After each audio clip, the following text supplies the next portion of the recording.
Hello everybody, welcome back to the James Lawrence Allcott channel. Liverpool have beaten Manchester United again. They are the kryptonite.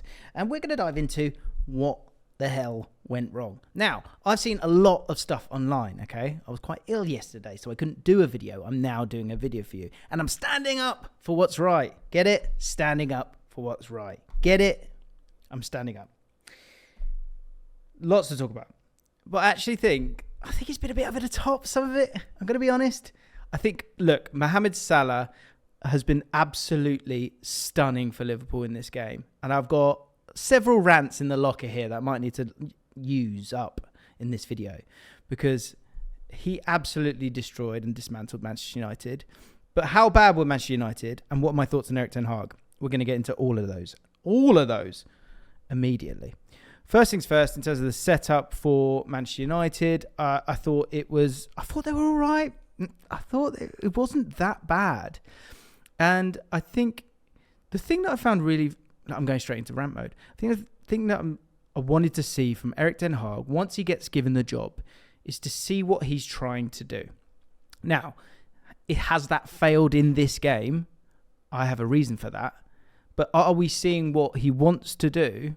I think we are beginning to see that. Does the personnel need to change just a little bit? Yes. Do individual errors matter? Yes. Are the individual errors systemic, or are they just that player making the wrong pass at the wrong time? We can discuss it all. But in terms of the overall setup, it's obviously changed in terms of the way that they're pressing. They've gone with a simple, it's more, an Arsenal-inspired, let's say, 4-4-2 in terms of the press. And there's four moments I really want to dive into when it comes to this one, because this is Liverpool's brilliance with the ball. And there's so many little nuanced things that people haven't really spotted. And I think it's a massive reason why Liverpool were able to win this game. And a huge reason why Liverpool were able to win this game was Mohamed Salah and his brilliance, of which we're going to glorify and enjoy. But also a lot of other players within it being about the system when it comes to them. But Man United, in that first 20, 30 minutes, I was watching the game with our beloved Kai, who's just off of camera right now, and we were setting, the phrase we kept saying was final ball, wasn't it? Yeah. Final ball. So a lot of the play that Man United were playing was fine. It was all right. And defensively, they were a bit more compact. He knew what they were trying to do, stop that pass through the middle. But in this Liverpool side, you've got a very well-drilled team that's making little different nuances. Let us know if you want us to do this, like a whole video on Liverpool and how good they've been so far, and if it is good enough to put them in contention for being title contenders. Let us know in the comments down below. So give us a like. If we can get to 5,000 likes, then we'll do that. But this is such a great example of one man, and one man only, Ryan Gravenberch. I think he has been phenomenal in these first few games for Liverpool. And I thought this was such a great example of how he's a bit more nuanced than I think a lot of us gave him credit for. This is a moment where, the press is set up from Man United. And this is the disallowed goal, which we'll work through here. And then we'll go through the goals. And we'll talk about Casemiro, of course. But the pass has just come from Konate over to Virgil van Dijk. And sort of the way of traffic in terms of the body language for Man United, who we know are in a 4-4-2 here, out of possession, it's going to be Bruno Fernandes. He believes that Virgil van Dijk is going to play this pass out wide here. And I think if you stop this game in this moment, as we've done here, there's an outrageous pass here first time if he wants to play it, but the obvious pass is here or here. There's a very brave one here, but Bruno Fernandes, his entire job is to shut off that passing lane to Alexis Mac Allister.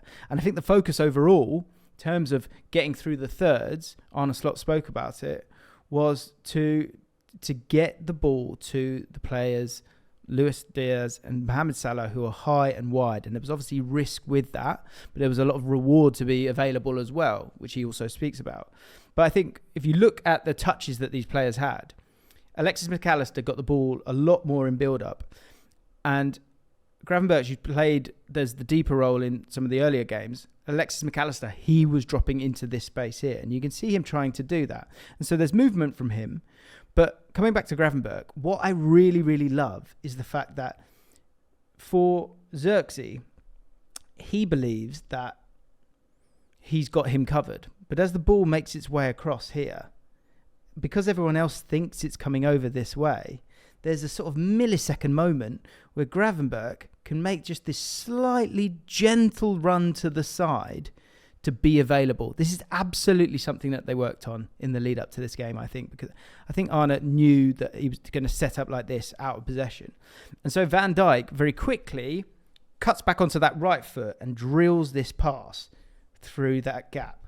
And then Gravenberch, if we move it on one, he's able to, there you go, you can see that pass there. He's able to play that pass through to him, but then Gravenberch, this is the thing I really love about, is it what Arne Slot always had planned? Did he see a higher level and a higher ceiling to Gravenberch that a lot of us, I think, have gone with? I've kind of saw all the elements of a player, but I think we would all be fair in saying that we haven't totally seen it as of yet.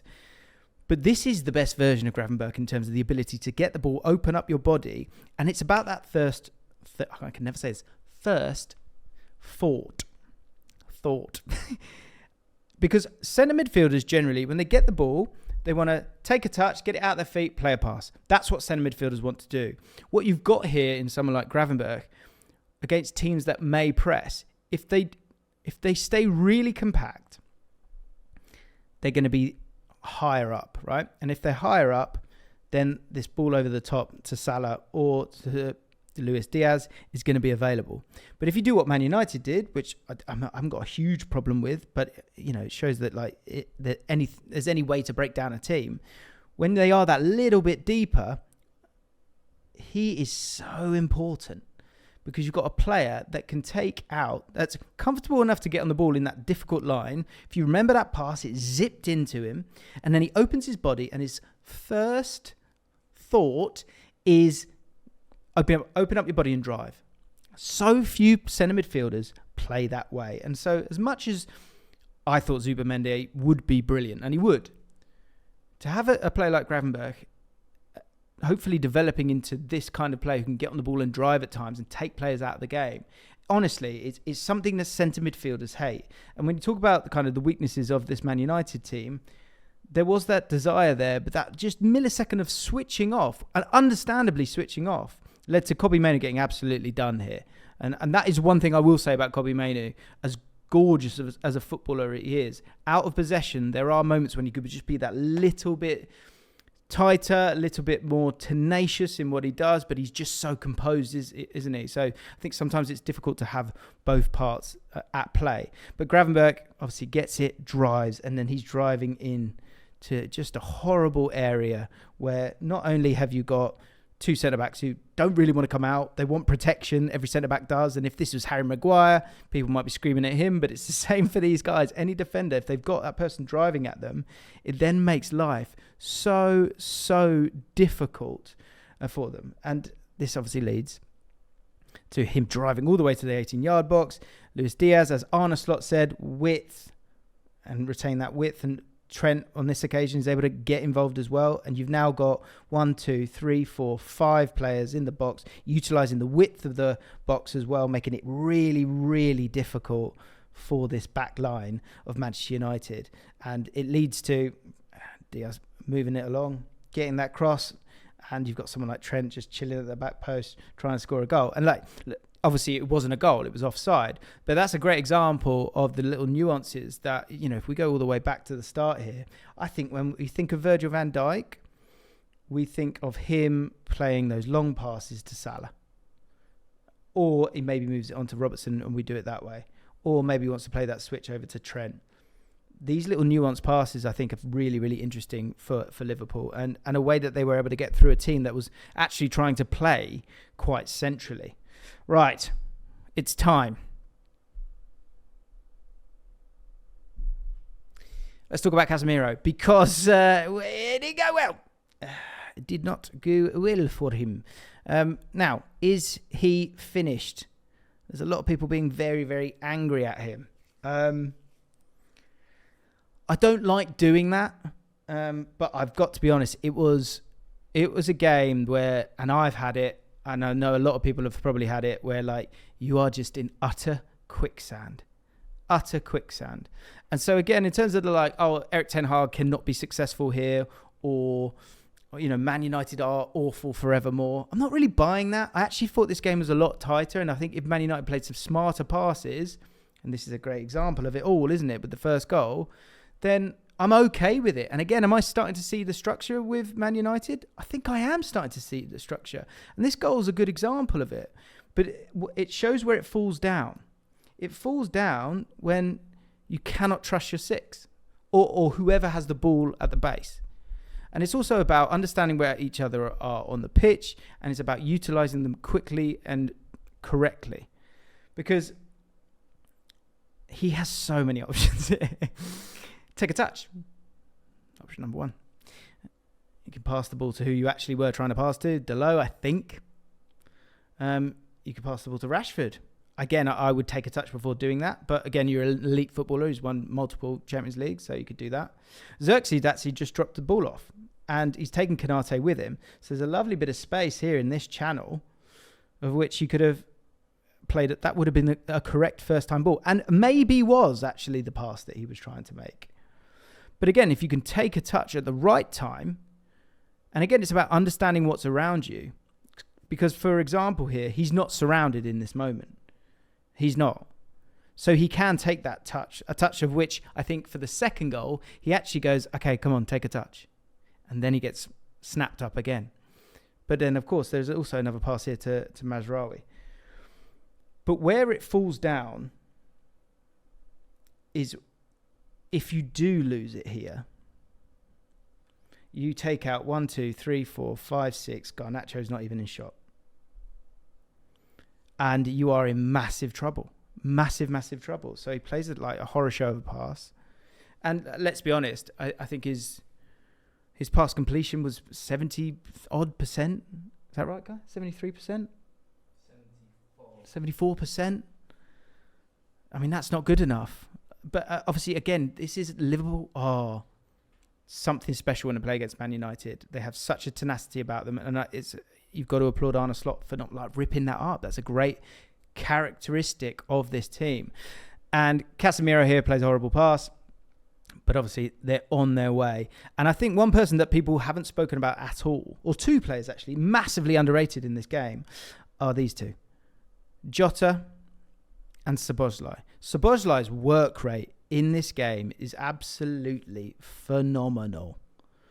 But coming back to what Arne Slot revealed yesterday in his interview with Sky, and I know everyone will have seen it, the other big thing is that, he says it himself, if you've got these two fullbacks who are high and wide, if you lose the ball and you cheat yourselves, you're in trouble. You are in massive, massive trouble. And Salah here, he's on his bike, showed great tenacity as well. And again, Arne Slot sort of spoke about this work rate. But work rate and width and an overload, it's going to get ugly. And of course it does. And as they work right, you've still got that width, even as you're getting to pretty much the byline here. I mean, the distance between Luis Diaz and, either of the two players that could be marking him in Mazraoui and De Ligt, it's wild. And Szoboszlai's there as well. It's a very high level football.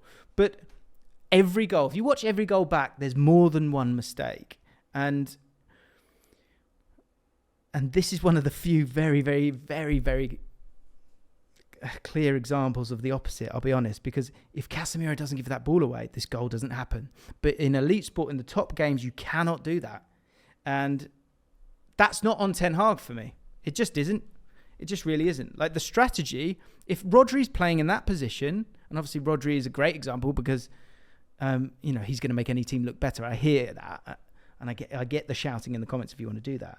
But he would love those waters. The ability to get on the ball and play it over to Rashford or Garnacho, who wasn't utilised at all in this game. It was the final pass that was weird to me in this game a lot of the time. The initial moments and getting players in positions where they can have the right kind of profile was pretty good. But, I mean, let's get back to Salah here, because Salah, that shows an awareness and probably a level of teamwork that we've maybe not seen from Salah as much as we have in previous years. I think in previous years, he maybe starts to go himself. He looks to try and get a goal himself. And when we're talking about those two players, I wanted to focus on Szoboszlai and Jota. In terms of Jota, what's really clever here with Jota is that you can see he makes this little arm movement a few times. I'm not sure we've got it here, sadly. But what he does is he actually points behind him and he stays centrally to ensure, and then even actually makes this little movement here to the front post just to allow for this gargantuan amount of space for Luis Diaz. I've done that really badly, but there you go. You can see what I'm talking about. And the first goal scored. It obviously happens again. This time, I think this is another side of Liverpool that I think is really impressive. But what's crucial here again, in terms of Salah being able to dismantle this side, is two things. One, just a moment of genius. Absolute moment of genius in terms of the pass. But also his positioning is crucial here as well. And again, I guess this is something that you could maybe put on Ten Hag. Like, you've just gone 1-0 down. Mazraoui, why don't you just come out here for a second? We'll work our way this way and play differently. But Mazraoui, I mean, understandably expects the centre midfielder to be technically good enough to deal with it. But in terms of the sort of passes that Casemiro, when he opens up and what he would see, and again, it's down to scanning, it's down to so many different elements of which I think Casemiro is being found a little bit wanting at the moment. When he gets it and turns, I think previously he would have had someone like Rasmus Højlund on his bike. He would be looking for maybe Rashford, who I don't think's made the run at this point. But instead, he's got two players right in front of him. And he's got a lot of suffocation on its way. Which again is down to Liverpool being brilliant. And maybe I think Mazraoui's done him a little bit dirty here. But look, again, this is elite sport. Like, you should be able to deal with it. And I think if he plays the ball to him, I think you then have to go inside Casemiro's mind. And when you do that, I think, because of the previous one, we've played it first time, he's now gone, okay, take a touch and go. But what he didn't legislate for is just that tenacity from Luis Diaz. You've got the other centre forward ready to get at him. He's shutting off this passing lane. He's ready to get at him. Trent's getting at him. He's going to go towards him as well. But more important than anyone, Luis Diaz, again, work rate, dynamism, drive, just absolutely incredible stuff. And Casemiro finds himself getting lost again. And then they're on the attack. But crucially, Salah stays out of it. That was one thing that Arne Slot was really keen on. Keep one player high and wide that's going to keep this back line nice and deep, or as deep as possible, and as stretched as possible as well. When ideally, if he's not there or he's tucked back in, they can kind of be a bit more narrow, especially if they then lose the ball. And as we move it on, Salah's able to take a second because he wants to get one-on-one. Luis Diaz finds him. And again, Jota, little mention for him. A different centre forward, literally naming no names, goes there. Because I'm playing centre forward. That's my job. He doesn't do that. He understands that what's going to make life as difficult as possible, is a run here.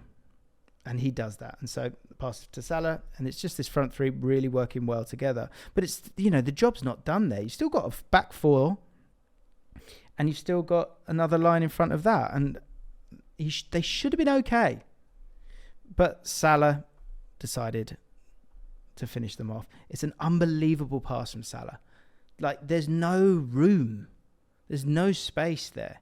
In terms of the space that Luis Diaz has a little bit later on, that's because of Jota pulling those players over to that right-hand side.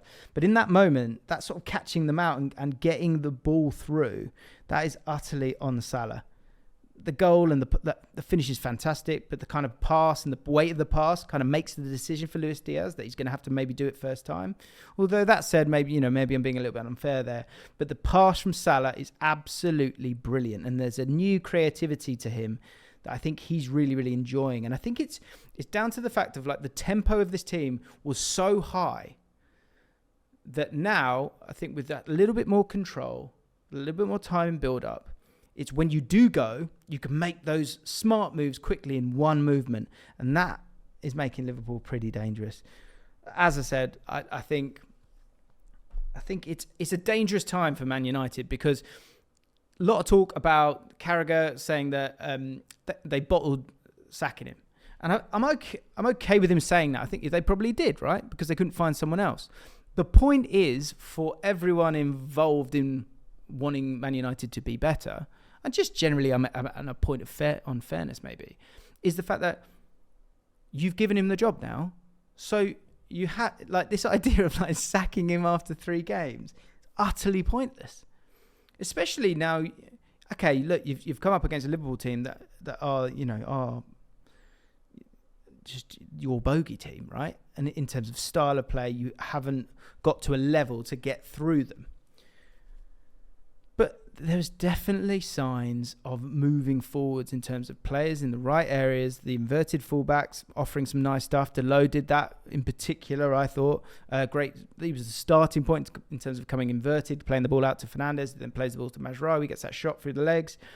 So I think there are elements there. And I think Gary Neville's right in the sense that you've given him the gig, so you have to lay the blame somewhere else and start afresh. You have to reset a little bit and go, okay, we're going to give this guy 4 months and see what happens.